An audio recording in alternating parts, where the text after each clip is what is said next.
Hey everybody, this is D Hunter, bringing another action figure video. Not exactly an action figure review, but an action figure collection video. Today, we're going to look at the Neca Gargoyles Manhattan Clan. Neca has finally done it. They have finally completed the main characters from Disney's Gargoyles Manhattan Clan, at least at the end of Season 2. There are a total of 7 of them, pretty much the main cast in the show. In front of you, we have Angela, Goliath's daughter, Bronx, the clan's sort of pet, Hudson, the old clan leader, Goliath, the current clan leader, Brooklyn, Goliath's current second-in-command, Lexington, the small, grim-looking gargoyle, and then Broadway, the big, fat, dumb one. Each of these guys looks and acts entirely different. They work together as a cohesive clan or family. Now, for those of you who haven't seen the show Gargoyles, it is absolutely fantastic. I will say it is my favorite cartoon ever in any way, shape, or form. And I am a huge fan of Batman the Animated Series, but I like Gargoyles as a cartoon a little bit more. If you haven't seen it, it is streaming on Disney+. Check it out. Gargoyles means a lot to me. Very special place in my heart. It's for kids, but it's also for adults. It has a lot of world building, a lot of tragedy, a lot of sadness, a lot of adult themes throughout the show, a lot of foreshadowing. Lately, there's been talk about rebooting Gargoyles with a live-action show on Disney+, and honestly, I hope it doesn't happen. I would much prefer to see a sequel set 20, 25 years later, or even just a couple years later. It's a cartoon. All the voice actors are still alive except for Hudson, and he's an old gargoyle. You could either recast him, or just simply write him off as he died off screen. I'd want the entire group back together, but it's not necessarily realistic. So the whole premise of Gargoyles, these are gargoyles, they're creatures, they turn to stone at nighttime, hence that's where gargoyles come from, and during the daytime, they come to life. The gargoyles took place 1,000 years ago, I believe it was 994. Their whole purpose was to protect the castle, but humans also lived there, so they protected the humans and the castle. Humans did not understand the gargoyles, they feared them, and didn't treat them very good. At one point, the Magus thought the gargoyles had betrayed them, even though it was their fellow humans that did it. And he cast a spell on the gargoyles. The spell stated that they would stay stone forever until the castle was above the clouds. And, especially back in those days, there was no chance of that ever happening. A very rich and powerful man named Xanatos, who was the main protagonist in the show, although becomes their ally in Season 3, he decided to purchase a castle and transport it brick by brick over to America. He put it on top of his giant tower in Manhattan, and it's above the clouds. Hence, 1,000 years later, they woke up in modern Manhattan. And as you can imagine, there's a little bit of a time disconnect. They're used to old school medieval type stuff, very little technology, and then they're thrust into modern day America. The show has a lot of adult themes, a lot of foreshadowing, a lot of betrayal, a lot of world building. I absolutely love the music, I love the voice acting, I love the animation, I love pretty much everything about the show. It does have some kiddie stuff, little jokes here and there, and that stuff came off as kind of dumb and corny, but as a whole, the show is absolutely fantastic and well written. It's a shame that it didn't get to continue on and hasn't had a rebirth in one way, shape, or form, and I don't mean a reboot, but some sort of continuation. In this video, we're going to take a look at each of the figures briefly. We'll talk about the pros and cons of this line, then we'll check out the entire collection. If you guys haven't checked out the Gargoyle line, or the show, I suggest you do. It is fantastic, both the figures and the show. So let's start off with Goliath, the first figure in the entire line, and the main character in the entire show. So here's Goliath, voiced by Keith David, very familiar voice actor, especially in animation. He's a giant, hence the name Goliath. I'd say the figure itself is absolutely fantastic. I was so excited when NECA announced they're doing a Gargoyles line, one of my favorite properties, and to add them with the rest of my 7-inch action figures is fantastic. Now when they did the figures, they kind of did them in a semi sort of animated look, but semi-realistic, and personally I love that. I've seen some people complain they don't look exactly like the animation, and I think it's a good thing. I think they look even better. Goliath here, sculpt is excellent, likeness is good, he has that sort of blocky hair, the ears, everything looks spot on. Here are the negative things. My guy's a little bit loose, especially in his wrists. He has a little problem with his wings where it kind of forces his head to look down a little bit because of the hair back here. That's a little bit annoying. His articulation's pretty good. The biggest issue with Goliath would be the wings. Now here he is with his cloaked or cape wings, and these came with Bronx, a later figure in line. So here's Goliath with his outstretched wings. Now, when I talk about the wings, there are really three different kind of wings that I would like for the figures. We have the outstretched wings like this, and then we also have the cloaked and cape wings. They came with future figures to enhance your older figures. But neither one is the actual pair of wings that I would like. I would like some as what I would call relaxed wings, where they're behind the figure, sort of upright, but in a much more closed position, so they're not nearly as wide, not taking up nearly as much space. That is probably the biggest flaw in this line, and it affects almost all of the figures. The wings are far too big. They look great, they look massive, but they're made out of this hard plastic, and they make the figure like 12 inches wide. If you have the figure on top of a rooftop or gliding or something like that, it looks great. But if you want your figure to interact with the rest of the gargoyles inside of a castle or inside of a building, it's really hard to do, as they have to be so far away from each other. And that really hurts my enjoyment of the line. For most of the time, the gargoyles are just walking around the clock tower or the castle, hanging out, talking to each other.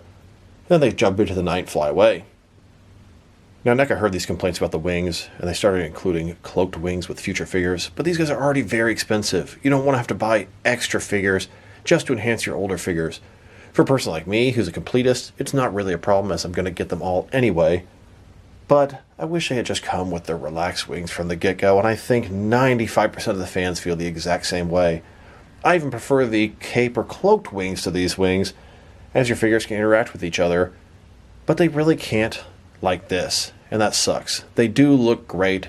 In addition to that, the wings are too heavy, the peg holes are too large. I don't know what exactly it is, but on the majority of my gargoyles with the big wings like this, they sag from side to side.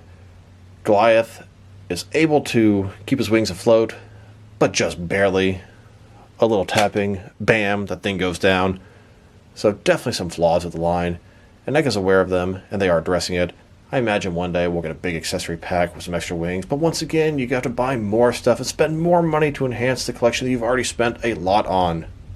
Now, I don't want this video to turn into a bitch fest about the line, because I love the line, even with the wings like this.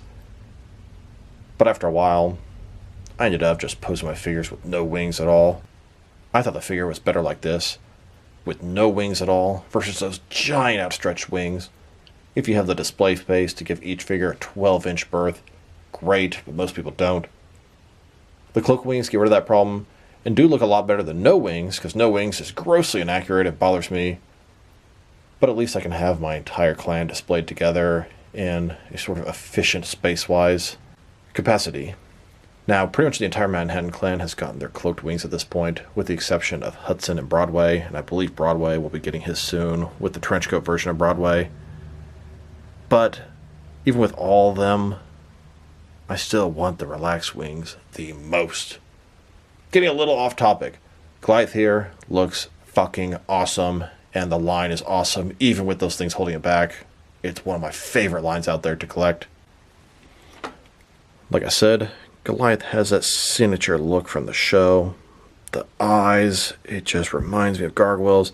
The hair coming down to a point, sort of flat on the top. The ears, the little sort of horn things. It looks awesome. Paint job, sculpt, absolutely fantastic. Next, for Hudson. Hudson was the original clan leader 1,000 years ago, but as he got older, Goliath took over. Hudson has been his sort of advisor and mentor for a long time. He's a little bit older, doesn't move quite as fast as some of the younger ones, but his wisdom and determination really support the clan. He looks awesome. He's got the big great beard. He's got the scar on one eye. He's blind in that one eye, I believe. He's got the big old belly. He comes with his sword, signature weapon he used throughout the show. Even the pants looks good. It's a fantastic figure. Unfortunately, they have not released the cloaked wings for Hudson yet. I'm sure they're coming in the near future, so for now, he's just displayed with no wings whatsoever. And then we have Brooklyn. Brooklyn has become Goliath's second in command, but that didn't happen until nearly the end of the second season. He's younger. His cloaked wings came with, I believe, Elisa Maza, and it really helps the figure. He has sort of bird-like features, a long beak. This guy does have jaw articulation, which is awesome. He's got the giant horns on top of his head, long white or gray hair. I love the wings here. They're not hard plastic. They're kind of rubbery, bendable. As a whole, he looks fantastic, just like all the gargoyles. And then we have Broadway, another one of the younger gargoyles. They still have not released his cloaked wings, although, like I said earlier, the next version of Broadway is him with a trench coat, and I think that one has closed wings that you should be able to swap out with this figure. He's always the big, fat, dumb gargoyle, always eating a whole bunch of stuff. It's voiced by the same guy that does Patrick from SpongeBob, but he looks good. But they're all unique, the different color schemes, the different shapes and sizes. Look at his ears, signature look for him. He's got the teeth sticking out, just kind of adds to making him look quote-unquote dumb. Big old belly, look at his belly button there. But the figure's awesome. I like all of them, and you can't have just part of the clan. You have to build the entire Manhattan Clan. And now for Lexington. He's another one of the young gargoyles. Brooklyn, Broadway, and Lexington have all been friends. Rookery brothers. Now, Lexington here is a lot smaller than the other gargoyles. He almost looks like a gremlin. Wings are completely different. Like I said, definitely looks like a gremlin or a goblin. His wings are permanently attached to both his arm and his leg here. Now, you can't complain about his wings being too big, because they're not. They're made of that rubbery sort of material, and they have a lot of give to them. You can do quite a bit with the figure, and it doesn't really obstruct the articulation, and I appreciate that.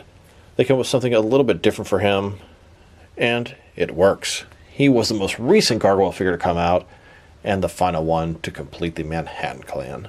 And then we have Bronx. There are a lot of different variations of gargoyles in the show. This one is kind of a dog-like creature. He doesn't talk. He's very loyal. Hangs out with Hudson most of the time. Now this figure is a little bit smaller than the other figures, and it feels like you're not getting as good a value. I always thought to myself they probably should have made Lexington and Bronx in a pack by themselves and charge a regular price. But that's not really in NECA's best interest to do that. Bronx here came with Goliath cloaked wings. And surprisingly, Lexington did not come with any wings for anybody else. Once again, the figure looks fantastic. Came with extra head, with an angry face. Just the sculpting, the paint, the shading. I love it. At that point, we had the core members of the Manhattan Clan from Season 1 and the first half of Season 2. Bronx, Hudson, Goliath, Broadway, Lexington, and Brooklyn. These are the gargoyles that survived from 1,000 years ago and reemerge in modern America. But there are other members of the clan as the show continues. The only true addition to the clan that the show saw was Angela. Turned out to be Goliath's daughter. They found her in Avalon around the middle of Season 2, and he brought her back with him to Manhattan. Now, Angela here is actually wearing Damona's cloaked wings. That came with Business Suit Xanatos, which I bought an extra of because I wanted to turn him into a custom Bruce Wayne figure. But that gave me an extra pair of closed wings for Angela. So I have closed wings on both Damona and Angela, which are almost the same figure, and they look that way in the show, so it's very accurate and allows the wings to fit on both of them. She looks fantastic. She has kind of the same issue with her hair in the back, kind of forcing her to look down, but it's not nearly as bad as Goliath. Her hair is actually articulated, which is really interesting. Notice the wings don't quite match her color. That's because they aren't actually intended for her, but it's going to work for now until somebody gives us cloaked wings for Angela. Her pigment matches Goliath, but her shape as a whole matches Damona. At this point, this gives us the full clan from the end of Season 2 and from Season 3, although personally, my clan will not be complete until they release Cold Stone. Coldstone is an upcoming Gargoyles figure. He's a member of the clan from 1,000 years ago, but he was destroyed, and they found pieces of him and sort of made him a gargoyle robot hybrid, and he was reawoken in the modern day and age. They tried to add him into the clan, but of course there were always reasons he couldn't join. I believe in the current quote-unquote canon comics, he is a member of the Manhattan Clan. And for me, I want to make him a member of the Manhattan Clan like this. Just can't wait for that figure, although they're saying Q2 of 2024, so far away. And I know a lot of people are going to consider Elisa Mazza, the main human and friend of Goliath, to be part of the clan. Goliath has stated in the show that he considers her a member of the clan, but she's not an actual gargoyle. Yes, she's part of the group, but personally I don't really think of her as part of the Manhattan Clan. But she's an awesome figure and a great addition to the collection. And just because they made the entire Manhattan Clan doesn't mean those are the only figures. Here is Demona, Goliath's love from 1,000 years ago, Angela's mother, and arguably one of the main villains in the show. She's grown to hate humanity. She was not frozen in stone for 1,000 years. In fact, she has a spell that pretty much allows her to live forever, so she lived 1,000 years witnessing humanity's brutality against gargoyles and against each other. And she's brought that hatred to the modern day. Goliath, still hopeful, fights her and prevents her from destroying humanity time and time again. She's got the signature big red hair. She has her cloaked wings, and they're appropriate for her color-wise. It's pretty much the same figure as Angela, and that's really how it's supposed to be on the show. It is cool to have Goliath's love interest and main nemesis at the same time. They've also given us David Xanatos. If you don't consider Demona the main antagonist in the show, then David Xanatos is. He's a schemer. He's the one that brought the gargoyles in, but he did it for selfish reasons, so he could use them, manipulate them, just like the humans in the past did. Although, a little plot twist at the end of Season 2, he saves them, and then is sort of their friend during Season 3. Really good looking figure. Love the goatee, love the face, love the eyebrow, love the personality. He's in that pretty much all black suit, and it looks great. You cannot have a Gargoyles collection without Demona and Xanatos. Neca also gave us Thalog. Thalog was the second figure in the line. Thalog is a clone of Goliath in the show, so they were able to pretty much just make a repainted Goliath and pump him out there, and that was fairly accurate to the show. Thalog only looked this way in his first appearance. In his later appearances, he had some armor and a gun, and I really hope to make that version, and I expect they will. All they have to do is add a little bit of armor, add a couple more accessories, bam, easy, re-release. Once again, another villain from the show. Neca also made this video game version of Goliath. He's from the Sega Genesis Gargoyles game. A darker color scheme, and these cloaked wings fit just fine on Thalog, although they don't fully match him color-wise. There is another version of the Sega Genesis Goliath, I believe it's a cel-shaded video game version, but that one is exclusive to a very expensive and very large bundle if you're willing to get the Sega Genesis Gargoyles remastered version and the deluxe pack at that. Better part $200. Ugh, no thanks. They also gave us David Xanatos in his gargoyle armor. This is a large, armored gargoyle suit that David Xanatos wears. It looks a lot like Goliath and really enhances his strength. It can fly, it can shoot lasers, can pretty much do everything the gargoyles can do, but even better. Fantastic figure, very well done, very awesome. And the only other figure they've made is the Steel Clan robot.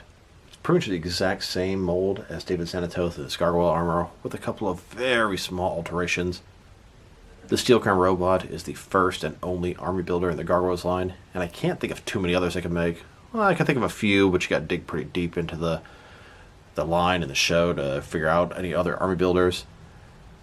And I did get 6 of the Steel Clan robots. Why? Because army building is my specialty, and I need plenty of villains to fight the gargoyles. And then here is the entire Gargoyles collection. Neca has done an excellent job. I love this line, even with the flaws I discussed earlier, mainly the wings. Eventually, the entire Manhattan Clan will have their cloaked wings, but will we ever get the relaxed wings? I sure hope so. Now, some of the figures they've shown that are coming in the near future. We have a Goliath and Demona 2-pack with extra accessories. We have Broadway with a trench coat. And some new characters, Macbeth, Coldstone, and Gabrielle. Cannot wait to add them to the collection. Cannot wait to find out what's coming next. I hope the line is doing absolutely fantastic. From what I've seen, it seems to be selling out online and selling in stores pretty well. Yeah, I see some Goliath and Thalok figures floating around, but most of the new stuff hits the stores and it's gone. And I know these guys are pricey. NECA has been increasing their prices steadily over the last 10, 15 years, and that sucks. But if you want these figures, that's just the cost. I'd say the biggest omission, because we've already seen some of the other figures coming, is Owen. It's basically David Xanatos' helper or secretary. Secretary is not the right word, but his assistant. That guy should be really easy for them to crank out. There's so much more I want from this line. I want the Guatemala, the UK, the Japanese, the Avalon clan, the mutates, the clones, the pack. So many. The hunters. I think that this line could be a gold mine. I hope they go as deep as Ninja Turtles, although that's not realistic. Gargoyles is not nearly as popular as Ninja Turtles, but it is for me. So drop me a line in the comments. Do you guys collect this line? What figures do you have? Are you going to get more than just the Manhattan Clan of Gargoyles? Personally, I will get absolutely everything they make, and then some. I love this line. I love this show. A lot of nostalgia, a lot of good feelings. And as an adult, I still love the show. It's still good. Yeah, it has some little kiddie moments and jokes that are kind of dumb, but as a whole, it's really good. If you watch the entire show and you don't find yourself on the verge of tears at least once or twice, then you're not a human. Maybe you're a gargoyle. Maybe you're a robot. I don't know. Love the Gargoyles collection. NECA's doing an excellent job. NECA does a lot of the properties I love. Alien, Predator, Gargoyles, all this horror stuff, RoboCop, Ninja Turtles. NECA has really good taste. So this is D Hunter. Thank you guys for watching this video. If you liked the video, press like below. If you have anything you want to say with the video, add to the comment section. If you want to see additional action figure reviews from me and action figure collection videos, press subscribe. I do appreciate when you do that. Once again, this is D Hunter. Thank you guys for watching this video, and I will talk to you guys real soon.